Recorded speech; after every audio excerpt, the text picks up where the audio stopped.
মানুষকে চেনা কিন্তু সহজ নয়। মানুষ শত ক্রোশ দূরে থেকেও পাশে থাকে, আবার হাতে হাত রেখেও বিশ্বাস ভাঙে। মানুষ গভীর ভালোবাসাও গোপন রাখে, আবার প্রতারণার ইচ্ছা নিয়েও অকপটে বলে দেয় ভালোবাসি। মানুষ থাকবো বলেও হারিয়ে যায়, চলে যাচ্ছি বলে বারবার পিছু ফিরে তাকায়। কেউ আলোর পাশাপাশি অন্ধকারেও পাশে থাকে, কেউ আবার ভালো থাকে কেড়ে নিয়ে লিখে দেয় ভালো থেকো। মানুষ মায়া কান্নাও কাঁদে, মানুষ ডিপ্রেশনেও হাসে।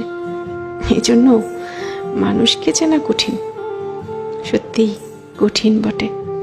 মানুষে মানুষে তফাৎ, ভেতরে বাহিরে তফাৎ, কথা কাজে তফাৎ, তফাৎ মন কিংবা মনুষ্যত্বে। তাই মানুষ চেনার ব্যাপারে খুব বেশি আত্মবিশ্বাসী হতে নেই। কাউকে পুরোটা চিনে ফেলেছি ভাবলে কষ্ট পাওয়ার সম্ভাবনা বেশি থাকে, সত্যিই বেশি থাকে।